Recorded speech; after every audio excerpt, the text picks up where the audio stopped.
Oh, A 5, 6, 7, 8. oh no.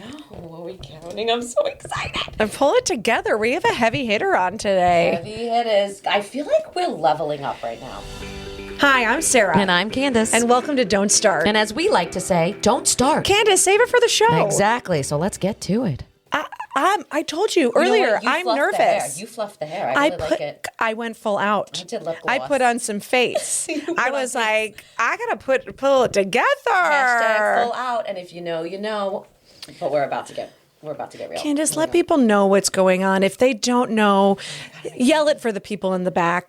Today we have a very special guest that we're interviewing, Mr. Jerry Mitchell. And a standing ovation. I feel like I'm really excited, but I also am. We both said this. We're nervous. Mm-hmm. I mean, Jerry Mitchell. Let's just for those of you who don't know, the pages of nominations and so many awards. pages. Okay, he basically worldwide domination in theaters is how we can describe him, right? Yes. Director, choreographer. Hold on, I'm just gonna go through dating back all the way to we're talking 2001 where he was nominated for Outstanding Choreography, Full Monty, Rocky Horror Show, Hairspray. Oh, God, look. Could we talk to him if he got nominated for literally every show he's ever done? That is just beyond. And then we got Tony Awards. I mean, he won for Best Choreography for La Cage. Does he have any more room on his shelves? No, I know. He's here today. I'm so excited. He's got so much going on. He's also got Pretty Woman in Australia. So that's why when we talk worldwide, it's like he's got that going on in Australia, Africa, and Japan. Devil Wears Prada, year 2 in London. Kinky Boots in Korea. The U.S. tour with season 17 of the winner of RuPaul's Drag Race. I mean, he's got so much. Yeah. He also is basically Broadway Bears. Yeah. We have to talk about that. That has been going on for, 20 years at this point. Yes. Actors Equity fights AIDS. Oh, gosh, it's so incredible. Are you nervous? Should I be doing a bevel when he comes in? We should be warming up. For those of you that don't know, a bevel is an iconic... You ready? Are you ready for your double pirouette? It's like a rocket stance, but it's how I pose in legitimately every picture. At 5'1", it's just not. Theater people, pull it together. For those don't know, I'm welcome. So excited. The Broadway king. 5, 6, 7, 8. Let's go. Jerry Mitchell. Hello. Hello. He's here. Am I muted? You're wonderful. You look fabulous. I can hear you. Oh my goodness gracious. Sunny in my house. Oh my God, I love it. And look at all of the fabulous pictures and awards and things behind you on the bookshelf. The awards are all in the other room. This is the office. We literally just said, do you think he has enough room for all the awards? He's won. They're all on the piano. Oh my! Oh, it's like a dream come true. It is a dream. It's a dream to meet you, Sarah and Candace. We're getting girls red and hot flash. Yeah, we were beveling and stretching prior to meeting. Good. I'm glad you're warmed up. Oh, I just got really nervous because I'm pretty sure I would fail that dance audition today. But thank you for being here. The King of Broadway is with us today, and wow. Jerry, we went through, there's not even enough pages that we've had to print out for all of your nominations, awards, and beautiful contributions to the theater community that you have done over these years. I am just so ecstatic. Are you not? Yes, we got his picture and resume right here. Exactly. For us, tell us, how did it all start for you? Obviously, we know you are an acclaimed, amazing dancer and director, but where'd you get the theater bug? Where was it? I was 10 years old. Oh, you know the moment. I love this. My very, very best friend, still best friend to this day, Amy Firestone, and they were our next door neighbors. Amy, the Firestones had 3 kids and we had 3 kids, and Amy and I were exactly the same age in the same class. She was doing a production of The Music Man with the Paw Paw Village Players. We had a Village Players in my hometown, Paw Paw, Michigan. And she came home one day from rehearsal and said, they need boys in the boys band and you should come with me to rehearsal. Maybe they'll put you in the show. So I grabbed an old clarinet I had in the basement that my Aunt JJ had given me. Didn't have any reeds or anything. I used to mess around, pretend like I was playing it. And I took it and marched around on the stage and they put me in the show. And I did the Paw Paw Village Player production of The Music Man in the boys band. I was just in the ensemble. And I was in love. By the time it was done, I said to my parents, I said, I'm going to do this for a living. So this is it. So just get ready. Oh, just hold on. The train's going. I love it. So from dancer to choreographer to director, can you talk to us about your entire journey? Well, when you look back after 55 years, right? Cheers You to don't that. look a day over 30. Yes. Because I'm 65. That was 10, right? So 55 years. You're Yeah. 65. You look So, amazing. yeah. So anyway, I always feel like I kind of just I wasn't going, somebody was pulling me, Yeah. and it was just the way it had to be. I didn't have any choice. I just had to go in this direction. And it just kept snowballing. I did community theater. I apprenticed at Hope Summer Repertory Theater in Holland, Michigan. My senior year in high school, I toured with the Young Americans in West Side Story. I came back. I worked at the Hope Summer Repertory Theater, met some college actors who were there and applied to those colleges. I got a scholarship to Webster College. I went to campus for 2 years. I got my equity card at the Muni Opera during spring break, during summer vacation after my freshman year. I came to New York during spring break. Now I had money. I had made a Dr. Pepper commercial in college. I had money. I came to New York. I went to my first Broadway audition. I got the audition for Agnes DeMille for Brigadoon. My first audition. Oh my went back to school, told them, they said, you can go for your junior year. We'll give you credit. In the meantime, I got cast in the national tour of A Chorus Line. So I toured the world in the U.S. in A Chorus Line. Went to New York my junior year, was on Broadway. The show closed. I joined another Broadway show, Woman of the Year with Lauren Bacall. Did 2 shows in my junior year. Then I got the Whorehouse movie, did the Whorehouse movie. And then I called college. I said, I'm working. I'm not coming back. And I didn't go back. And I danced in 5 Broadway shows, became associate choreographer assistant to Michael Bennett, Jerry Robbins. Wow. Finally got my own choreography, got my first Tony Award with La Cage aux Folles, and then the college said, come on, we'll give you an honorary degree. I got That's my how honorary you do degree. it. That's how you get your degree. And now I'm just choreographing and directing anything that really excites me and it suits my fancy. Oh my God. You're directing, choreographing the entire world. Yeah. All over the You know, world. it feels like that. I just went around the world in 14 days, which I've never done it that quickly. Yeah. Wow. I left New York. I went to Seoul, Korea for the 11th year and 7th mounting of Kinky Boots. And the show is just... Which is an like, amazing show, by the way. Congratulations. You cannot get a ticket in Seoul, Korea. It's such a success over there. And I was there for 4 days. And I flew from Korea to London to put in the 2nd year of The Devil Wears Prada on the West End with Vanessa Williams and Matt Henry and that whole cast. And they're doing incredible business. The show's a huge success. Elton John, David Furnish, all of the team over there. And then I flew home. And then my husband and I, because I was away, we flew down to Disney and to Universal to do Hollywood Horror Nights because he's a horror freak. Yes. And then I got back, but I literally went around the world in 14 days, and I was like, wow, that's fast. How does your back feel from all those flights? Yep. My back, my neck. Absolutely.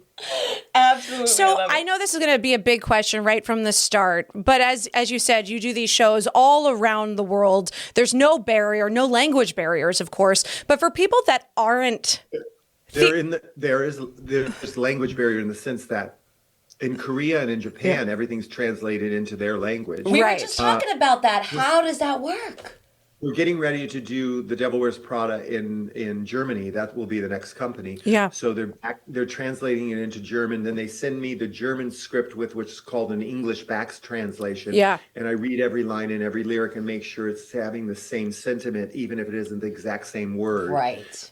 And then we sign off on it, the authors and myself, and then we go, and usually while I'm working in those countries, I have an interpreter who is with me 24/7 who speaks the language. Right. Because I speak no Korean, I speak no Japanese other than hello and how are you and have a great day. It's more than I got. yeah.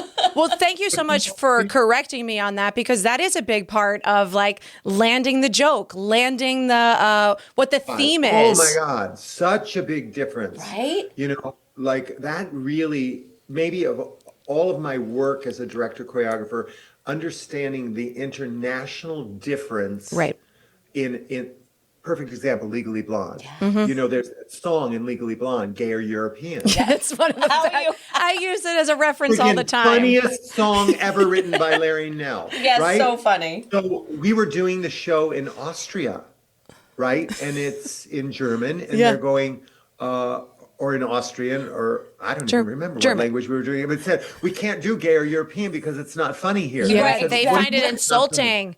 Because they're European. Yeah. So they said, we have to change it to gay or French. Oh, that's oh my Okay. goodness. I said, that's not funny. And they Yes. said, it is here. Oh, And they changed it. jeez. And of course, it was funny. Yeah. It was very, very funny. But to me, it was not as funny as gay or European. But, Oh, you of know, course. this is what happens when you get to do a very specific type of storytelling, theater that is musical and has humor in it. Does the humor translate to another language? How do you translate it to another language? Is it possible to still get the same feeling if it's not laugh out funny like it was? So it's all part of the. I've learned a lot doing that. So my question in that was, we all are been people that have connected to and have the theater bug. For someone that is not in theater or in the performing arts, what is the magic of live performance and theater to you? Wow. For me, it's, for me, it was always like a sense of community. Yeah. I walked into that theater with these other people and I felt like I was speaking the same language since we were on language. I really felt like I was in a space with people who understand what it feels like to be moved by a melody. Yep. To see someone dance and realize that physical interpretation isn't just moving through air. They're trying to say something with their body. They're trying to express something: love, hate, fear, sadness. I had a meeting earlier and I was talking about when you're in the theater. Last night I went and saw Chess Oh. here on Broadway, and I went to see it obviously because I love it. I love it. Well, 40 years ago, I was the original assistant to Michael Bennett on the Yes. first That's production of Chess sensational. in We were London. just talking Another about legend. that. Yes. So I have the receipts. I was there when these songs were first written, and it was such a magical experience to see the show 40 years later, and having loved the music when I first heard it, and hear the audience respond to it. And I had nothing to do with the production. Michael Mayer directed it, who's my neighbor, and Lauren Lataro choreographed it, and Robert Fox did produce it. But all of the people in the show, Aaron Tveit, who was in Catch Me If You Can and Hairspray for me, and all of the dancers, and just so many people I know, I was just cheering on my friends, right? Yeah. And to see them succeed and make the audience feel, that's the thing. You go into theater and you're all sitting in the dark together and you're responding together to something you're experiencing live, right? No phones are on, no screens. You're watching real people tell you a real story, and it's just a magical experience. It's ephemeral. It's only there. You can only have it in that space. That's right. I feel the same way. You close those doors and we're all on this journey together. We're on the ride together for the next 2 hours. Whether you're on stage or you're in the audience. Yeah. Oh, yeah. Feel that. I say to my cast of Kinky Boots every time we rehearse the show before they do their first public performance, I said, get ready for the tsunami of love that is going to come at you. That's right. I said, and if you do your job right, you will be sending that tsunami of love right back out to them. That's the give and take of live theater. Oh, God, I'm getting teary-eyed. Me too. But I must ask, you've done something that I think most people would say is almost impossible. And what I mean by that is you went from dancer to choreographer, and then you bridged and went over to director. Now you obviously you do it all. At what point did you go, I think I could take the step out of dance and go into choreographer lane, and then I can go into director lane? When did it switch for you? It never really switched. It was just always there. I'm going to go all the way back to that community theater. When I was 14, they asked me to direct and choreograph my first show at that community theater. And I said yes. That's sensational. I love this theater. Because when you're young and you have no fear, Right. you are innocent, and the answer is always yes. It's like improv. Yes. Yes, Right? right. So I was lucky enough to have those experiences that made me believe I could do it at that young age, right? So it never was a question that I couldn't do it. It was just like, when am I going to do it, right? So, and what you're saying is dancer, choreographer, director, even producer. It's the same path as Michael Bennett, Yeah. Agnes DeMille, many before me who are in this business. And, I say many, but it's really a small It's, group of yeah. people. But we were all sort of those dancers who then became choreographers, who had more to say, became director choreographers, who had more to say, became producer director choreographers. It just is kind of I've seen the people I admire do it, so I'm following in their footsteps. Oh, you're modest, but oh my God, Yeah. that is such a hard journey to do. You've done it. May I ask you It's hard. this? It's hard. There's no Yes, question about yes. it. And you have to be ambitious. Yes. Right. And you have to keep dreaming and you have to not give up. I mean, I was an assistant for 17 years before I got my first Broadway show. Yeah. So even though I was choreographing little things off Broadway and little plays and stuff, from the time I stopped dancing at 23 to the time I choreographed my first show, Charlie Brown, at 40, that was a Wow. 17-year window where I Yeah. was an assistant, an associate, a coffee getter if I needed to be, Yeah. whatever it took. May I ask you this? I always hate this term, but I'm going to bring it to you. With performing and acting or directing, it's always this term where people are like, you made it, or when are you going to make it? When was the moment where you said to yourself inside, that little Jerry Mitchell inside that said, you did it? You're doing it. You're doing everything. I've said that to myself a lot of times. Yeah? I have, right? But I think, I can only speak for myself. You have to take the moments to realize you've actually succeeded. That's important in our career because we're so beat down all the time by Yes. not getting something. There have been plenty of times where I've wanted to direct and choreograph a show and I didn't get chosen to do it. Right. There were times when I wanted to be in a musical and I didn't get chosen to be in that musical. I have been fortunate. I have worked every day of my life for 45 years in this business, but there were still things that I wanted that I didn't get.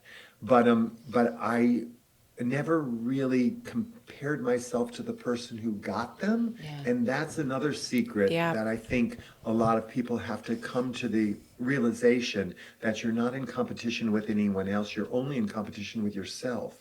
And yourself means finding your true voice of what it is you're going to say, what it is you're going to do, what it is you're going to bring into the room that nobody else is going to bring into the room.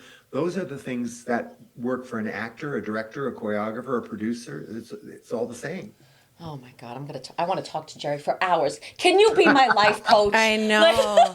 Oh, They I say love this. don't meet people that inspire you or you look up to. I'm happy I did because, man, you're everything I hoped you were. Wait, I have more. Don't Yes, go we got nowhere. You're not more. leaving us just yet. Yeah. I'm so curious. You've done obviously so many shows, worked on so many projects. Is there one show in particular that challenged you I was to gonna a say. certain point where you went, "Whew, I gotta take a beat. Did Yeah. I get in too far? Or here? creatively stumped. Oh, something. Well, a lot of shows challenge you. I mean, they all challenge you on some level. Certainly some are, it's like being pregnant, I guess, although I've never been pregnant. I have. It's very challenging. So sometimes birth can be very easy and sometimes birth can be really hard. hard, Jerry. My The hips hard still ones- feel it. The hard ones are my heart was so in Catch Me If You Can, the Broadway musical. Oh, so good. And the choreography that I created on that show, I was in love with. Never Gonna Dance, man. Yeah. The Fred and Ginger Swing Yeah. Time remake of that movie into a musical. The choreography, I had such an amazing time with Noah Racy and Nancy LeMenager creating those duets that they did. And I got nominated for a Tony Award, but the show didn't last. It closed quickly. Boop was like. I such talk an about it all the incredible show. time. I thought it was phenomenal. I Yeah. saw it. I You were loved it. glowing talking about I it. talked about it for a straight week of how much joy that brought musical you. brought me. Congratulations on that. Didn't find its audience, right? Yeah. And I got a Drama Desk Award. I got a Outer Critics Circle Award. I was nominated for a Tony Award.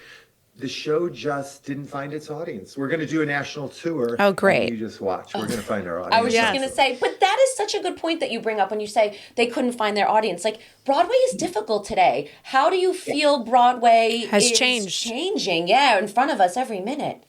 Broadway, I don't like to say Broadway is broke, but I do think Broadway is facing challenges now that are making it really difficult. And obviously, one of the biggest challenges is how do you produce and present a Broadway show, make it profitable, and yet still make it accessible to a wide audience with the price that you have to charge for a ticket. Absolutely. That is the challenges we're facing. We don't get more seats in the theater, so the ticket prices go up, right? And the cost of living goes up in New York City. So everybody who's working on the show is charging more to make Yeah. the show. So the cost of making the show has increased enormously since the pandemic.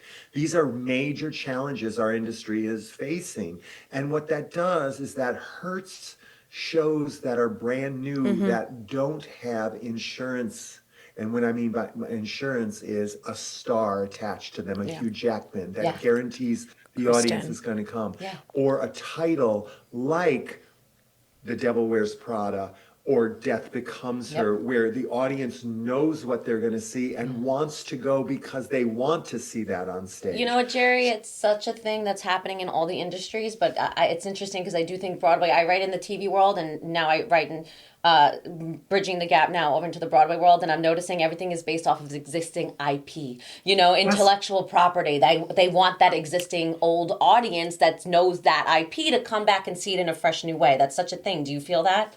Absolutely, and they want and the composers of these musicals are composers who are trying to profit off of their existing Yeah. library of Right. songs. Film companies that are trying to profit off the existing IP that's in their film libraries. Yes, absolutely. It's been going on for a long time, but there was always room for the original. That's and true. The more expensive it gets, it's harder to get that maybe happy ending in there. Yeah. It's hard to find space for those original small ideas that have no star, have no title, and really have something to say. Do you feel the pressure or stress or excitement taking a movie to the theater, going from screen to stage? I try to, with experience, I've tried to give myself no pressure on every single thing I do, right? Yeah. I just gave you snaps. You know what, How Asher? do you do that, Jerry? How do you give yourself no pressure? Well, I don't do it unless I absolutely love it. Yeah. Because if I love it, it's going to be pressure. Yeah. Right? Because it's hard enough to do a musical, but when you have to spend 2, 3, 4, 5, 6, 7 years making that story work, Right. working with those people, you better love the people you're working with. You better love getting up in that room and writing a new song. You better love dancing until your toes bleed because they're gonna. I mean, you gotta really want to be in that room, right? More than at your cousin's birthday party or your A lot of your sacrifice. your niece's wedding or I mean, really, like it's like there's so much sacrifice in an artist's life of work, and I'm not saying that that's right for everybody because it isn't. It's right for the artist who is willing to make that sacrifice because they got something they gotta do. Oh, God, Jerry, you're answering my next question, but I'm going to ask it anyway. You obviously, at this point in your career, have I'm going to say the plethora of pickings where you can just pick what you want to work on. I'm assuming everything you work on is something that love. you're obsessed with and you're in love with. Is that how you pick your next project? Now it is, right? It's the project, it's the people I'm going to be working Yeah. with. Yep, that's it. I collaborating with. Life's too short. Yeah. And do I, and only do I feel that there's an actual, is there a school of fish out there I can catch with this story? Oh, I love that. I always say creating a commercial piece of theater is like fishing with a net. You're throwing that thing into the sea with no, you can't see under the waves if there's one fish or if there's a school of millions, but you're hoping for the millions, and sometimes that net comes back and you only got 5 or 6, and that's what we're doing. We are fishing in a sea that we cannot see under the water, and we're hoping to get the school. Interesting. I mean, that's what we're doing. Yeah. That's what we're doing.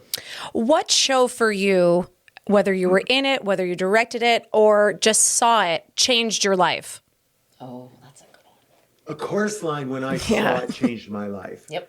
how we I'm met. talking about in the theater, right? Mm-hmm. Like, it changed my life because, I saw it and I said, I have to be in this. I saw it, and 2 years later I was in it because I just had to be in it because it just was me. I was on the stage. I was represented. I felt seen. Yeah. And so that changed my life. But, the first Broadway show I ever saw, I was 17. I came to New York City on a day off from that tour of West Side Story I was in high school with the Young Americans. And we came to New York. We all ran to the TKTS booth. We all bought tickets. Yes. Ticket to The Wiz with Stephanie Mills, Andre Shields, choreographed by George Faison, who I would later work with, and Tony Award winner George Faison. And I saw a Black woman play the tornado in this choreographed sequence where she straddled the house. This house came on, and she had a piece of gauze tied to her head. And she was turning, and somehow she got lifted up onto the house, straddled the house, and the house was turning. And my mind was blown at 17, because I knew I wanted to be choreographer, but I had never seen choreography tell the story and represent it in this way as a tornado. And I was like, wow, what just happened? That is still in me to this day, right? So that's the power of theater. That changed my life. That made me realize I could do that. I could do anything I wanted, right? I could make somebody a tornado if I wanted to.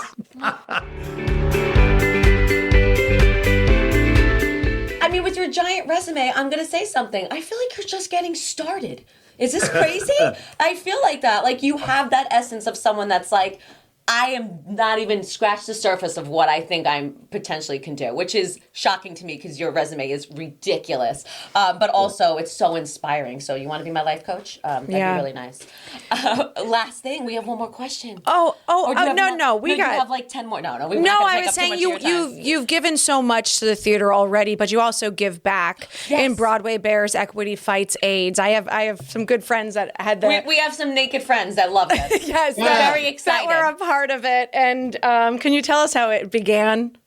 Well, I was in the Will Rogers Follies at the time. It was 1990. I had stopped dancing after On Your Toes. I was like 23, and I was choreographing little things off Broadway and whatever. And Jeff Calhoun, who we had done Whorehouse, the movie together, and he was assisting Tommy Tune on the Will Rogers Follies. He said, I need somebody to dance naked on this drum in the opening and also be a wrangler. And I said, well, if I don't do it now, Jeff, when will I do it? So I was in incredible shape. So I took on this role of this Indian of the Dawn, which of course I could never do today, but that was a different time, it was a different period, and I played the part, and I got a lot of attention, because I was in incredible shape as a dancer.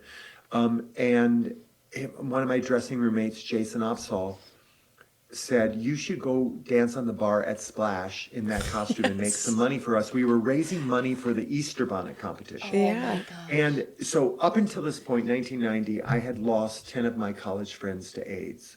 And nobody in their 30s should lose their 10 best friends to AIDS. I mean, it was awful what was going on in the world at that time, in the AIDS epidemic. And I was trying to give back, and I was trying to create something. I was trying to become a choreographer. And then this moment happened, the light bulb went on, I'm going to put on a show. So I put on a show. I called some other guys. We danced on the bar at Splash. The line was around the block. We ended up doing 2 shows that night. We made $8,000 sweaty, wet dollar bills in a pillowcase. And I said, I can do this better. I'll add girls. 6 months later, I did Broadway Bears 2 at Club Shout here in Times Square, and we made $17,000 with a VIP bar from my friend Edgar Bronfman Jr. in Seagram's. And then by the third Broadway Bears, we were at Bump USA. It had grown to about 35 dancers, men and women. The women were going topless. The men were going bottomless. And not, it was still a family show. And it was burlesque. It was tongue-in-cheek. It was comedy. And all the stars were supporting it. Rosie O'Donnell, Ricky Lake, Nathan Lane, Ann Magnuson at the time. All these, Cyndi Lauper, they were all part of it. They were on stage. All my friends. I stopped calling people because people were calling me. It lit up. It's beautiful. And, and cut to last year, the 34th edition at Hammerstein Ballroom. We raised $2.45 million in one night. We've raised over $30 million for Broadway Cares. And all I wanted to do really was raise awareness to my friends, which I was a part of the gay community and I was dating and I was afraid that you could do this if you were safe and you took care of yourself and your friends. And I wanted to raise money for my community. So for people who couldn't afford a $500 dinner for GMHC, they could pay $10 and come to Broadway Bears and feel like empowered and feel like they were helping others. So, and still to this day, that's what it does. Now it really fights the stigma. We have Broadway Bears here. We have Broadway Bears Italy. We have Broadway Bears San Francisco. We've had Broadway Bears in the West End. Wow. So it's become something. I got the Isabel Stevenson Tony Award a couple of years ago for philanthropy, and people always say, what's your favorite thing? I said, that's my favorite Tony Award, because that Tony Award represents to me, not just me. It represents what I wanted to do in the first place, was make my community whole. And by bringing everyone together and everyone participating, that Tony represents every dancer, every stagehand, every designer, every wig person, Mac Cosmetics, everybody who's made that $30 million plus happen. So, that's something. Jerry, you're such a light. So powerful. You're so wonderful. Lastly, one more question. All right, one more one. What advice do you give to that theater kid that's out there listening, saying, I want to do this? Say yes to everything. Life keeps happening every day. And say it and enjoy it. Yeah. Because even the failures, even the shows, even the ones you get in and you're not doing anything, you're sitting on the side, pay attention. Don't get on your phone. Watch what's happening in the room. Yeah. And when somebody says, I need a volunteer, volunteer, because that will lead to the next gig. It'll lead to the next connection, the next person, the next thing, the next show, right? You're building a career. You're not becoming a star. I love that. Because you're going to look back and you're going to see all of the shit you did, and that's your career. That's right. But if you just become a star, an overnight sensation, you look back and there's nothing. It's empty because you did one thing. What do you got to look back on? Like, build a career. Yeah, build it. What a legacy. Thank you. My heart is so full. We're going to hang up and cry, Sarah and I, because that's what we do. You hit me right being here. Theater gals, we're just so appreciative that someone like you, first of all, we're just going to bow to you, but to someone like you. We're not worthy. We're not worthy. Exactly. You're doing the good fight, but you're also putting on such amazing pieces of work. We've seen all of your work, and it's just it's a gift, and I hope you continue to work and give us the joy with that energy Broadway. And passion. He's just getting started. I swear. I'm just starting. See, he's brand new. Look at that face. Thank you so much. Jerry, thank you. Keep in touch. We truly an honor. Be posting and following you. You can follow Jerry on Instagram, obviously, but go see one of his amazing shows out on tour and all over the world that comes to Broadway, because I know he's got stuff coming. Thank you, Jerry. Have a wonderful day. Ooh, oh my God. Some of the oh my God, take a moment. I have to say, I almost got emotional. Like, I was talking about, what would you like? the little Jerry Mitchell within him. Like Sarah, The little Sarah in you. yeah, I know. like The little Candace was felt crying. at peace because I do feel seen. Like that is why I love theater, is because you can communicate with your people. And I said, he said chorus line changed his life. I was like, that's how we met. That's how Sarah and I met. I know. Finding the people that speak your language. It's so true. That's how Tom and I met, was chorus line as well. So for me, that was, Is that was a Tom more huge important show. than me? No, you're definitely more Okay, got important. it, understood. But when he said, and this is something that I wonder if the common folk, and that's such a weird way of saying it, but someone who didn't grow up in theater, I wonder if they feel this. The normal people? The normal people, right. When you go to see a Broadway show, right? My dad used to make the joke where he used to be like, the lights go down, my eyes go down, I fall asleep. But he said this thing, when the lights go down, we all become this community and you all get to feel something together. I'm praying deep down, someone who didn't grow up in theater, sitting in an audience, feels that as well. Because I, till this day, that's why I will perform until I'm 100, feel that, which is the doors close, the lights go dim, and we're all about to go on a journey together. Whether I'm on stage or sitting in the audience, I cannot wait for the journey. And I'm hoping that by the end of the journey, someone feels either seen, loved, sort of inspired, or whatever it is that show's bringing to them. God, I hope that's what's going on. And I love that he said that. Right, and I think sometimes that fails, right? Because that's what you do. A theater and art is subjective. It is subjective, So but it I'm not touches saying someone. that's not me saying in a pessimistic way. No. I'm saying no matter what, art is here to push buttons, to make you think, to make you challenge, to make you joyful, to make you sad, to make you feel what he said, right? And that's all I want from life. I want to feel it all. That's why I was like, Jerry, could you be my life coach? Like, screw theater. He was so, his eye is in the right lane for eternal happiness. Yes, sort of thing. and art should always evolve. So I know the thing that I've been enjoying now is going with Chad, who may have come specifically through sports, but first show he saw was Phantom, that I was in love with as a kid, and he fell asleep. Now we went and saw the immersive Phantom together, and we both loved it and talked about it for 2 months. It's an experience. So, but that's also where we talked about theater going from all different places around the world. Theater changes from doing chorus line when you're 13 to then seeing it when you're 40 or 50, how the same piece of art can hit you in a different way. I'm telling you, he's not stopping. He is just starting. No, for sure. That energy of just, He just went around the world in 15 days. 15 days. Anybody has the energy to do that. When he said, like that little Jerry, like you said, I felt like still has that at 65. So that's the biggest thing I think we always have to childlike fight for. quality. That we always have to fight for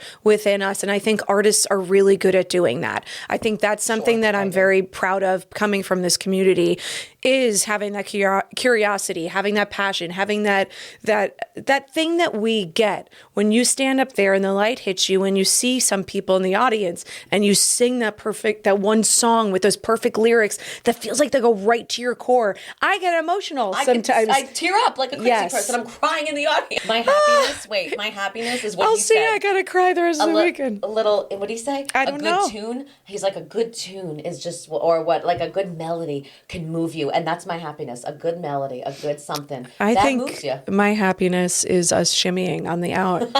Because I think shimmying. jazz hands and a shimmy. We should have did a 5, 6, 7, 8. Jerry Mitchell. God, that was good. He was real good. Thanks for joining us today. You can follow us on Instagram at Don't Start Podcast. Or subscribe wherever you get your podcasts. And we'll see you next time, friends. Don't Start is produced by Anthony Street Productions.